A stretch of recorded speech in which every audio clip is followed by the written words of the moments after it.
being the bigger person really boils down to three things. Okay, I want you to record this. Number one, self-awareness. Self-awareness. What's self-awareness? You've tuned in before. You should know this definition by heart. Self-awareness, honesty about who you are, where you are, what you're doing. So the reality is, when you're dealing with someone in the context of needing to be the bigger person, you also have to be self-aware in order to be the bigger person. Because typically, when a person you're dealing with is being small, they're normally not operating in what? Self-awareness. It's important, right? And 99% of the time, when a person is acting small and you have to be the bigger person, that person has not been operating from a space of honesty. Because it's hard to be honest with you and small at the same time. It's hard to show up in spaces small when you've been truly honest with you about who you are, where you are, and what you're doing. So self-awareness is critical, right? So people who show up small typically are not operating in self-awareness. And so if you're going to deal with someone who is acting small, you have to have self-awareness in order to counter their lack of self-awareness. Okay, this is going to be good tonight. All right, so self-awareness, it encourages honesty. Number two, communication. What I'm seeing in this space is that there is really nothing more challenging than attempting to communicate with someone who is being petty, simple, immature. And I'm going to be honest with you. Sometimes the best response to someone who is operating in immaturity is no response at all. Y'all, we have to learn how to communicate on our pay grade. You gotta learn how to communicate on your pay grade. At the risk of being called too much, stuck up, unapproachable, difficult to deal with, whatever they want to call you. You've got to learn how to communicate on your pay grade, i.e. level. Because I'll tell you what happens. When you're dealing with someone that you have to be the bigger person toward, and they're operating in simpleness and immaturity, when you attempt to communicate down to where they are, you become like they are.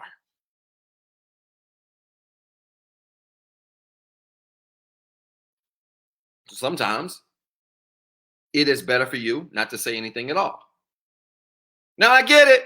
Oh my God, Doc, you think you're better than everybody else. I've explained this a million times. Some of y'all are not gonna like this because some of you think everybody's the same. I don't. We ain't the same because we ain't doing all doing the same work. How you showing up broken and not healed, and I'm healed, and you think we the same? How?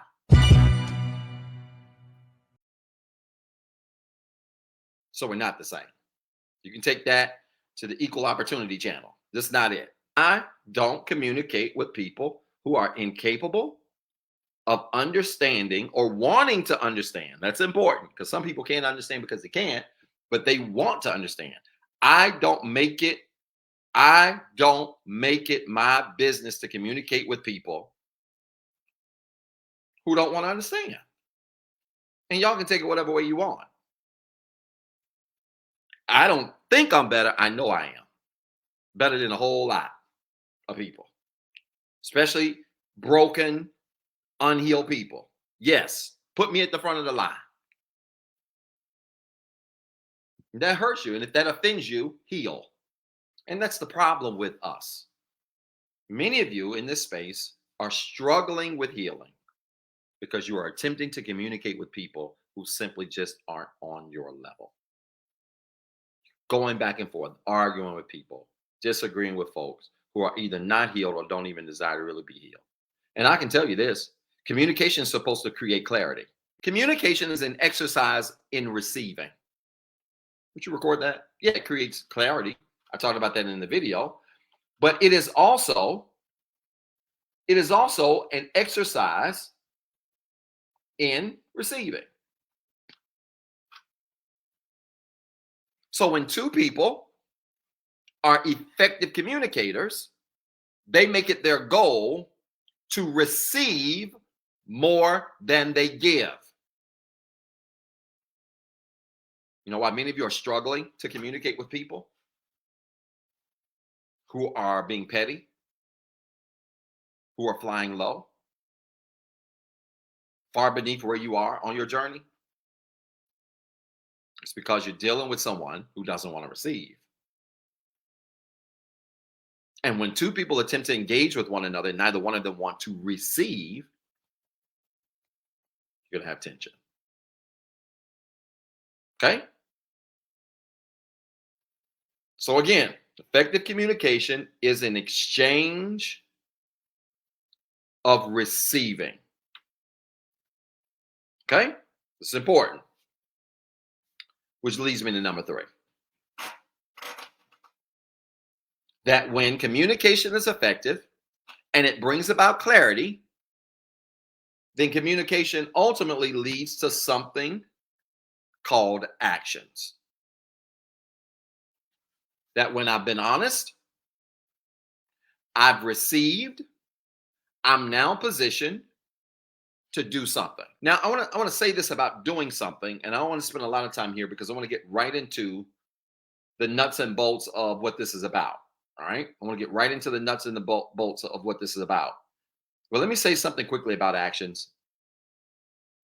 Sometimes, y'all, no action is the action. Will you record that? We're talking about being the bigger person. It's okay when you did it. Question mark. I'm going to explain. It's going to make sense. But sometimes, y'all, the action is no action at all. And here's the problem. We live in a time where all of you think you have to have a response to everything. No, you don't have to respond to everything.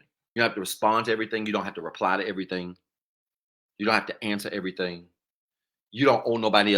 You don't owe everybody explanations. You have to live an absolute unbothered life when it comes to how you communicate and what you choose to do and don't do. Sometimes no action is the action.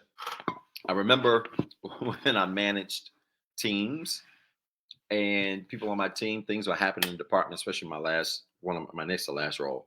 Things were happening in the department. It was just crazy stuff going on all the time. And people would be like, Doc, some people on the team be like, Doc, you ain't got no response? No, I don't. And you're like, you sure you don't have nothing to say? Well, yeah, I do. I got a response. Then what is it? I just gave it. What was that? I don't have no response. The level that we have to grow on when it comes to how we respond to people's behavior, this is where we're going. The level we have to grow on when it comes to responding to people's behavior is understanding that sometimes the response is no response. This is why this is going to require a greater level of thinking. You don't have to respond to everything. You don't have to give an action or a reaction to every action. Some stuff is better left unsaid. Some stuff better left undone. You know who struggles with people? You know who struggles with actions when it comes to responding to people's behavior? You know who struggles for real with having to have an action? Let me talk for about 2 minutes to all of you people who need closure. Closure is overrated. Put it in the comments. Closure is overrated. I had a client tell me this week, I finally felt a sense of relief when my partner apologized to me. And I said, why didn't you have relief before they did? Closure is overrated. Closure is for the unhealed. And I'm talking about the closure specifically that comes from other people. Because anytime we are relying on closure from a source external to us, our ability to move on from what happened to us will be contingent on somebody doing us a favor. And this is what makes closure overrated. Particularly closure that has to come from a source external to you. Yes, that was salad worthy, Bianca, no doubt. Y'all support the show. Are y'all listening to me? Closure is overrated if it's going to come from other people. Thank you, Teresa, for the salad. First one. No, you don't need an apology to move on. You don't need an apology to feel better about what folks did. Create your own apology. You don't need an explanation for you to be able to move on from what folks did. Create your own explanation, move on. I had to explain this. Y'all have heard me explain this before on this live. I had to explain this to my client this week who had a nice wig on, nice lace front wig. And I said, ma'am, when you bought that nice lace front wig, did it come with a closure? She said, sir. I said, did your wig come with a closure? She said, no. I said, how did you get the front of it to close? She said, I had to create it. You take the little part that's flat down at the front and you lay it on your head, and then you connect that part with your edges if you got some, and you make that work. It don't come with that. The closure ain't included. So y'all, let me ask you this. When people offend you, why do you think closure should be included in the offense? I feel like I'm talking over y'all's heads tonight.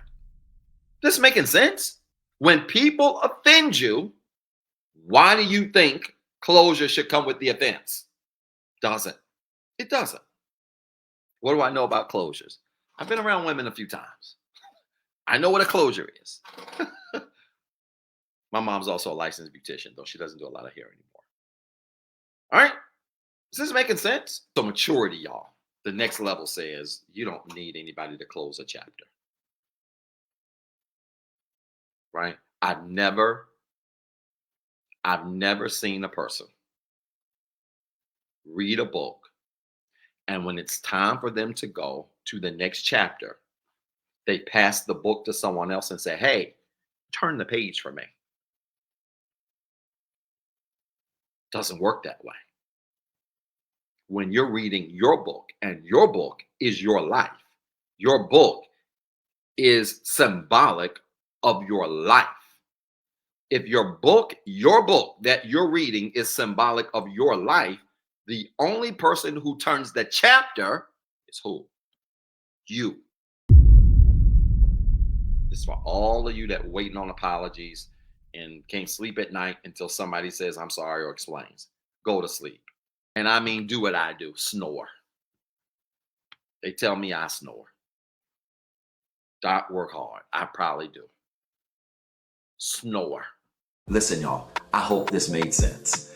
If it did, I want you to type church in the comments with 3 R's. And then I want you to remember you've got 2 jobs. 1, be better today than what you were yesterday. And 2, don't forget what I told you.